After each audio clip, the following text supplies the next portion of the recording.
ये भागवत का श्लोक है, श्रीमद् भागवत का 11वां है ना, 11वां स्कंद 14वां अध्याय 24वां श्लोक। वाग गदगदा द्रवते यस्य चित्तम रुदत्यम मिक्षणम हसन्ति क्वचित हसन्ति क्वचित च विलज्ज उद्रयन्ति नृत्यन्ते च मद्भक्ति युक्तो भुवनम पुनाति।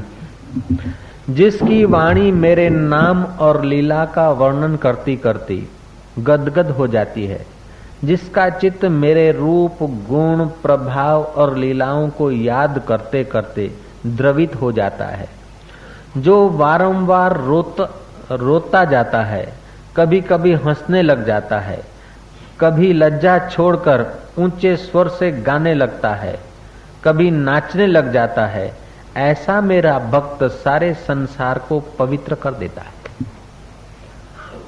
अगर वासना और अहंकार से भरा हुआ आदमी आ जाए किसी साधकों की महफिल में, साधक तो कभी, ये भागवत का श्लोक है 11वें स्कंद का 14वां अध्याय और 24वें श्लोक, तो साधक तो कभी गदगद होगा, कभी नाचेगा, कभी रोएगा, कभी हंसेगा, लेकिन वासना में ही जीने वाला विवेक खोकर बोलेगा कि आते कई बड़ी भजन हताश है, आते बड़ी सुख હતું હશે લ્યા। પેલું જે भजन आज जो अंदर से मस्ती ले रहे, आनंद ले रहे, वो तुझे भजन नहीं दिखता, लेकिन तुझे प्याली भजन दिखती है, ये सुख दिखता है। तो जिनका ज्ञान नाश हो गया, वे सुखद अवस्था में पहुंचे व्यक्तियों को बोलेंगे कि तो पागल है। मीरा को लोगों ने पागल कहा, गदगद हो जाती थी, कभी नाचने लगती थी, कभी रोने लगती थी। शबरी को लोगों ने पागल कहा, सरोवर कांठे ओली गांडी बैठी ल्यो। ग्वाल और गोपियों को लोगों ने पागल कहा। तो पागल लोग जो हृदय के करीब जाते हैं, ऐसे लोगों को पागल कहते हैं, और वो ठीक ही कहते हैं, क्योंकि वो इंद्रियों में जीते हैं, इंद्रियां उन्हें घसीट ले जाती है, वो बाहर खड़े हैं, और साधक जब होते हैं वो भीतर चले जाते हैं। तो वो समझते नहीं, क्योंकि वो बाहर की माप से उनको मापना जानते, तो उस माप में वो आते नहीं, इसलिए वो उनके लिए वो पागल है, और साधकों के लिए वे लोग पागल है। पैसा खर्चीने मोढ़ाમાં आग लगावे છે કે મૂર્ખો તો છે, બીજું શું છે। प्रतिदिन ठीक ठीक भोजन करे, पौष्टिक भोजन करे, 1 महीने में 1 सेर लौह बनता है, 30 तोला, 40 दिन में 40 तोला, उसमें से 1.25 तोला बनता है जीवन शक्ति, जिससे संतति पैदा होती है। पुरुष में बनता है वीर्य और स्त्री में बनती है रज। लेकिन जो इंद्रियों के पीछे भटके, जय जय, वे छेड़खानी में, आपस में, तुच्छ विचारों में, तुच्छ वर्तन में वो शक्ति का नाश कर देते। चेहरा देखो तो निस्तेज, बुद्धि देखो तो दुर्बल, अपना काम नहीं, ईश्वर के तरफ चलना। अरे ईश्वर की ओर से तो तुमको भगवत प्राप्ति का बना दिया अधिकारी, मनुष्य जन्म दिया, विवेक दिया, श्रद्धा दिया, शास्त्र दिए, अक्षर दिए, पढ़ने की योग्यता दी, सुनने की योग्यता दी, मुफ्त में सत्संग दिया। ईश्वर के तरफ सब आयोजन होने के बाद भी तुम अगर अपने को अनधिकारी मानते हो, तो तुम्हारे जैसा अभागा आदमी और पृथ्वी में कहां ढूंढा जाए। तो बड़े में बड़ा दुर्भाग्य है कि हम ईश्वर प्राप्ति के अधिकारी नहीं हैं, ऐसा सोचना ही दुर्भाग्य है। जो ऐसा सोच लेता है वो समझो ईश्वर के विधान का अनादर करता है, और मन उसे फिर शैतान अपने कब्जे में ले आता है। 1 बार गिरे, 2 बार गिरे, 10 बार गिरे, अरे 50 बार गिरे, 1000 बार गिरे, लेकिन फिर भी उसको प्रार्थना करता रहे और प्रयत्न करता रहे, कदम आगे बढ़ाने की उत्कंठा करता रहे। स्वामी जी लेकिन हमारा दम नहीं, भगवान को सुनाओ, प्रार्थना करो।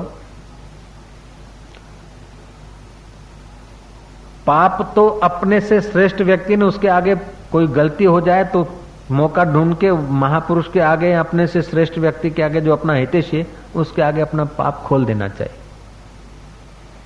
तो फिर पाप से आदमी बच जाता है और गहरा नहीं उतरता। उन भोगों की कामना द्वारा जिनका ज्ञान हरा जा चुका है, श्री राम, जिनका ज्ञान हरा जा चुका है, वे लोग अपने स्वभाव से प्रेरित होकर उस नियम को धारण करके अन्य देवताओं को भजते हैं, अर्थात पूजते हैं। रूप के देवता को पूजेंगे, रस के देवता को पूजेंगे, गंध के देवता को पूजेंगे, स्पर्श के देवता को पूजेंगे। तो जिसका चित्त भगवान भाव से गदगद हो जाता है, कभी हंसता है, कभी रोता है, कभी नाचता है, कभी गुनगुनाता है, वे लोग हृदय के करीब हैं। और जो लोग इंद्रियों के कहने में आकर और संसार के भोगों को एकत्रित करके वस्तुओं को ढगला करके सुखी होना चाहते हैं, वे लोग मन के शत्रु हिस्से में पकड़ाए गए। मैंने बताया था कि सोक्रेटिस को किसी धनवान ने कहा कि तुम चलो स्टोर में, सुख के, आनंद प्रमोद के साधन खरीदो, जितना भी बिल होगा आई विल पे, मैं दे दूंगा, चुका दूंगा। सोक्रेटिस गया, आनंद प्रमोद के सब साधन देखे, हीरे जवाहरात का स्टोर, वेव स्टोर, कपड़े लत्ते, फर्नीचर, टीवी है, रेडियो शेक्स के बड़े बड़े स्टोर सब घुमा। और देखने के बाद वो बाहर आकर खूब नाचा। सोक्रेटिस, उसको सुकरात भी कहते हैं, खूब नाचा।